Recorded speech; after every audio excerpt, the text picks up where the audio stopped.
श्री शिवाय नमस्तु। जीवन में कभी एक मौका मिल जाए गंगा जी के घाट जाने का, और गंगा जी के तट पर अगर आप पहुंचे हैं, गंगा का स्नान करने के लिए गए हैं, अगर गंगा के तट का कंकर मिल जाए तो 7 बार हाथ की अंजलि में लेकर उस कंकर पर जल छोड़ दो। कंकर नहीं मिले, बालू मिल जाए, रेत मिल जाए, तो उसकी एक शिवलिंग वहीं पर घाट पर तैयार कर कर उस पे 7 बार जल छोड़ दो। और यदि बालू भी ना मिले तो गंगा के जल को ही गंगा के जल में 7 बार अपने मन की कामना कर कर जब हम छोड़ते हैं और गंगा से जब हम विनती कर कर आते हैं, हर हर महादेव कहकर जब हम आते हैं, तो गंगा हमारे मन के मनोरथ को पूर्ण करती ही है। ये निश्चित था। पार्थिव शिवलिंग का निर्माण करने वाले 2 चीजों का स्मरण अवश्य रखें। पहला, मिट्टी के अंदर जब हम मक्खन, दूध या गाय का घी डालकर शिवलिंग का निर्माण करते हैं, जिसके घर में वंश नहीं बढ़ता, 20 साल, 25 साल, 15 साल, 12 साल हो गए हों, और जिसके घर में बच्चा ना हुआ हो, हम उनसे भी निवेदन करेंगे कि प्रत्येक शिवरात्रि, हर महीने प्रदोष आती है, हर महीने शिवरात्रि आती है, प्रत्येक शिवरात्रि, प्रत्येक प्रदोष को आप मिट्टी के अंदर मक्खन या गाय का दूध या गाय का घी, देसी गाय का मिलाकर शिवलिंग बनाकर उसकी पूजन करना प्रारंभ करें। 1 साल पूरा नहीं होगा, भले 20 साल हो गए होंगे, पर आपका गर्भ जरूर फेरेगा, ये निश्चित था। अपन ने शिवरात्रि का पूजन करा कि नहीं करा? अरे बोलो तो जम के, करा ना सबने? शिवलिंग का निर्माण करा, पूजन करा। आप 365 दिन पार्थिव शिवलिंग का निर्माण करोगे, सावन महीने में पार्थिव शिवलिंग का निर्माण करोगे, पर जितनी बार भी आप पार्थिव शिवलिंग का निर्माण करोगे तो सूर्य अस्त होने से पहले पार्थिव शिवलिंग का विसर्जन आपको करना पड़ेगा। पर 12 महीने शिवरात्रि आती है।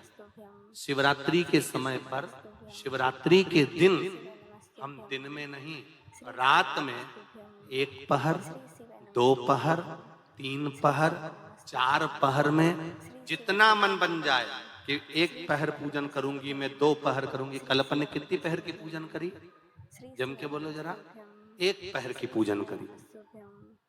शिव महापुराण की कथा कहती है शिवरात्रि की जो पूजन होती है, इसका मतलब क्या है? शिवरात्रि, इसको ये नहीं लिखा गया शिव डे, शिव दिन, इसको क्या कहा गया है? जम के बोलो जरा। शिवरात्रि। शिव महापुराण की विद्येश्वर संहिता में कुमार खंड के अंतर्गत स्कंद पुराण में जो वर्णन आता है कि 12 महीने शिवरात्रि आती है। जो रोज पूजन करने वाले हैं, रोज पार्थिव शिवलिंग का निर्माण करने वाले हैं, रोज सावन के महीने में शिवलिंग का निर्माण करते हैं, हजारों शिवलिंग बनाते हैं। तुम लाखों शिवलिंग का निर्माण कर लो, पर सावन के महीने में या 365 दिन शिवलिंग बनाओगे तो वो शिवलिंग तुम्हें सूर्य अस्त के पहले विसर्जन करना पड़ेगा। पर शिवरात्रि के दिन जो तुम शिवलिंग का पूजन कर रहे हो, वो रात्रि में अगर करते हो तो 1 पहर का करते हो तो 1 पहर की पूजन करने के बाद विसर्जन कर दो। 2 पहर का करते हो तो 2 पहर की पूजन करने के बाद विसर्जन कर दो। 3 पहर का, 4 पहर का करते हो तो 4 पहर का करने के बाद विसर्जन।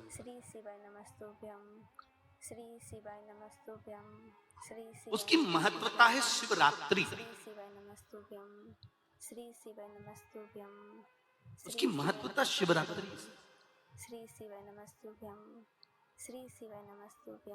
कई लोगों के मन में संशय जाग जाता है कि गुरुजी, सूर्य अस्त के बाद क्या हम शिवलिंग की पूजन कर सकते हैं, क्या विसर्जन कर सकते हैं?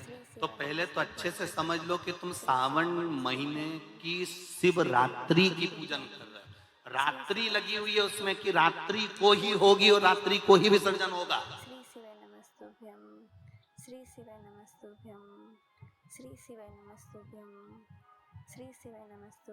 और जो नी पढ़ा लिखा हो तो गीता प्रेस गोरखपुर की जो पंडित प्रदीप मिश्रा जी पोथी पढ़ते हैं उसको लिया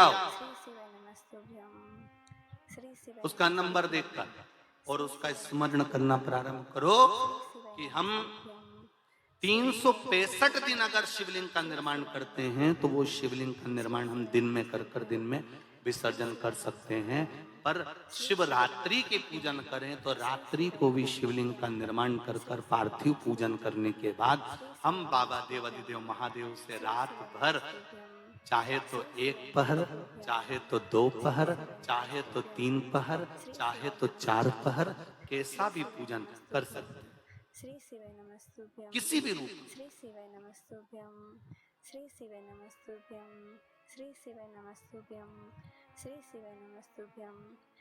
पर कई बार हमारे जीवन में संशय उत्पन्न हो जाता है और एक बात अपनी जिंदगी में उतार कर रखना, अगर पार्थिव शिवलिंग का पूजन रात्रि को आपने करा है तो पार्थिव शिवलिंग का पूजन हमने भी यहाँ पर बैठ कर किया है दिल के साथ, हृदय के साथ। डॉक्टर दवाई देता है तो पेशेंट को देता है, एक दवाई काम नहीं कर सकती तो दूसरी देता है, दूसरी काम नहीं कर सकती तो तीसरी देता है। सारा एक्सपेरिमेंट वो पेशेंट पर करता है, डॉक्टर उस दवाई को खाकर नहीं देखता। पर हमारा नियम है, हम जितनी बात आप लोगों को शिव महापुराण के माध्यम से बताते हैं पहले उसको खुद अमल करते हैं, साथ बैठते हैं, फिर आपके साथ में बैठकर उस शिव महापुराण के अभिषेक को करें। पहले स्वयं करें। एक पत्र आया है, जिन माताओं के नैनों के नीचे, आंखों के नीचे कालापन हो जाता है, शरीर पर काले काले चिट्ठे हो जाते हैं, पूरा चेहरे पर कहीं कहीं कालापन आ जाता है, उसके लिए सबसे अच्छा उपाय है शंख के जल में तुलसी डालकर और पंचरत्न डालकर रख दीजिए। पंचरत्न अपने बजाय पंचरत्न डालकर रख दीजिए और उस पंचरत्न का पानी सवेरे सवेरे स्नान में बाल्टी में डाल लो और उससे स्नान करना चालू कर दो। 5 से 7 दिन लगते हैं, पूरा चेहरे का कालापन समाप्त हो जाता है। जो यहाँ पर कालापन या चेहरे पे चिट्ठे रहे तो पूरे समाप्त। शिव कथा कहती है नारियों की जितनी भी बीमारियां होती हैं स्त्रियों की, चाहे रजो धर्म से जुड़ी हो चाहे अन्य चीजों से जुड़ी हो, माता प्रसूति का स्मरण कर कर, एक वो गूलर का फूल आता ना, घंटी वाला फूल जिसमें एक डंडी बांधी देवी जी को चढ़ता है, गूलर का फूल को माता प्रसूति का स्मरण कर कर जगदम्बा के मंदिर में जाकर देवी के चरण को छुआकर अगर उस पुष्प को माताएं खा लेती है तो उनका जो भी बीमारी होती है रजो धर्म से जुड़ी हुई वो सारी बीमारियां उनकी समाप्त हो गई। कई बच्चियों को रजो धर्म से जुड़ी हुई बहुत तकलीफ होती है तो वो माता प्रसूति का स्मरण कर कर उस फूल को देवी के चरण में छुआकर उसको खा लो चला चला। नंदी का एक पांव जो ऊपर होता है, आप लोग दर्शन करे होंगे शंकर जी के मंदिर में नंदी के, तो नंदी का एक पांव उठा हुआ होता है, एक पांव नीचा की ओर होता है।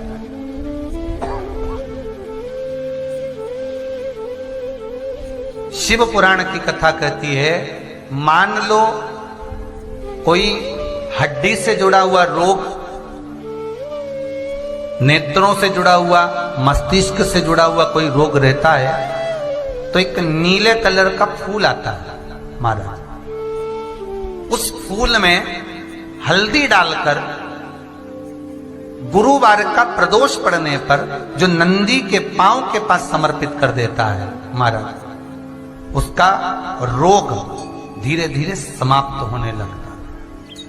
लिंग पुराण कहती है कि नंदीश्वर भगवान के सामने जो पुष्प समर्पित करा जाता है उसको, ये तो लिखा था स्कंद पुराण और शिव पुराण, लिंग पुराण कहती है जो फूल आपने समर्पित करा उसको लाकर पानी की बाल्टी में डालकर आप स्नान भी कर सकते हो, उससे भी हड्डी के जितने रोग होते हैं उसमें आराम लगने लगता है।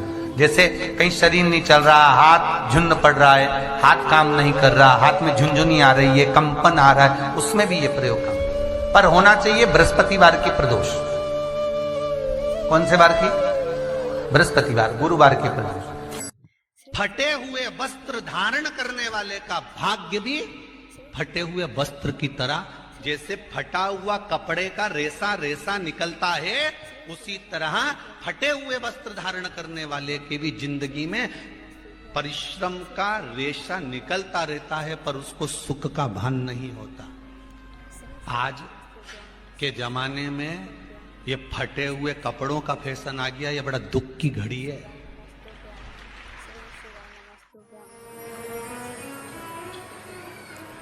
जितना अच्छा अपना विचार रखोगे, जितना अच्छा अपना व्यवहार रखोगे, उतना आपकी जिंदगी में अच्छा होता चलेगा।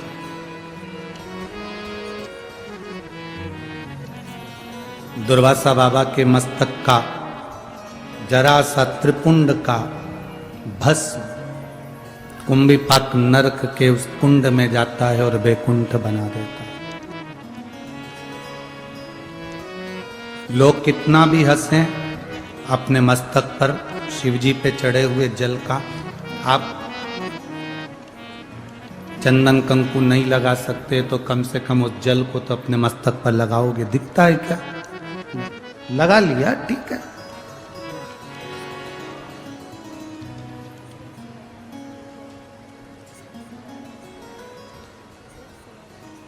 एक बड़ी सुंदर कथा आती है रामचरितमानस में।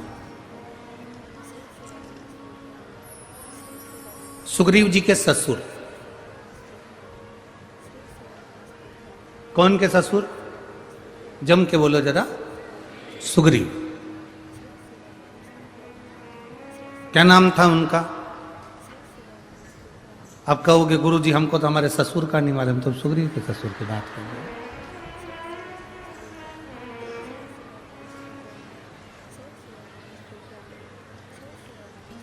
दुनिया बड़ी विचित्र है। एक लड़का तीर्थ करने जा रहा था उसकी पत्नी के साथ, तो अपने दोस्त के पास गया।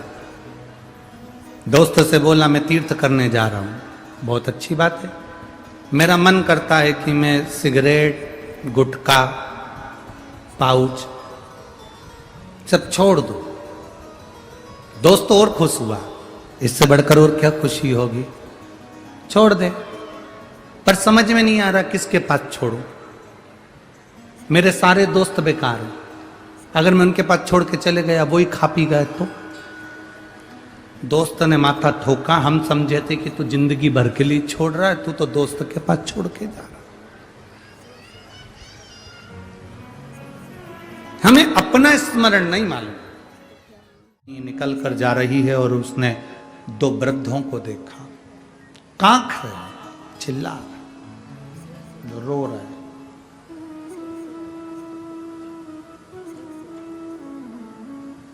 कांख रहे, रो रहे, चिल्ला रहे।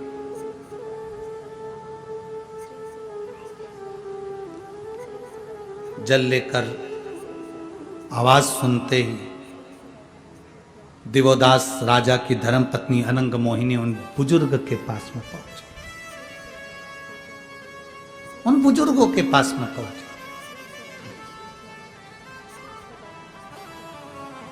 बाबा क्या हुआ? आप कांप रहे हो, आवाज लगा रहे हो, चिल्ला रहे हो, हुआ क्या? क्या कष्ट है आपको? क्या तकलीफ है आपको? क्या दुख है आपको?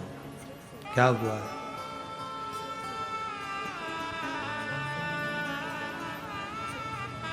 क्या कष्ट है? क्या तकलीफ है? क्या दुख है?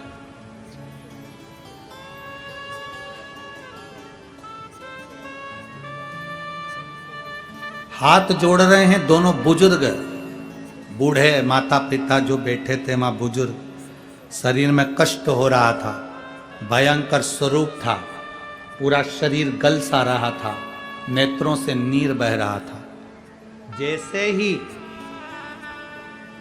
गंगा का जल दिवोदास की धर्मपत्नी अनंग मोहिनी लेकर उनके पास में पहुंची और उन्होंने कांकना, चिल्लाना, जो ताड़ शरीर में हो रहा था, जो कष्ट शरीर में हो रहा था, वो चिल्लाना बंद कर दिया, कष्ट बंद कर दिया, आवाज लगाना बंद कर दिया,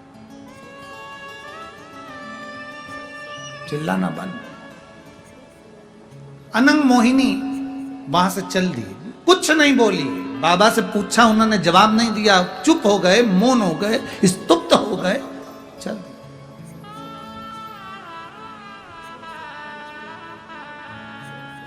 कितना सुंदर कहा है महाराज, कितना सुंदर। इतनी देर से वो दोनों चिल्ला रहे थे, इतनी देर से वो दोनों चिल्ला रहे हैं, आवाज लगा रहे हैं, कांप रहे हैं, कांप रहे हैं, चिल्ला रहे हैं, आवाज लगा रहे हैं।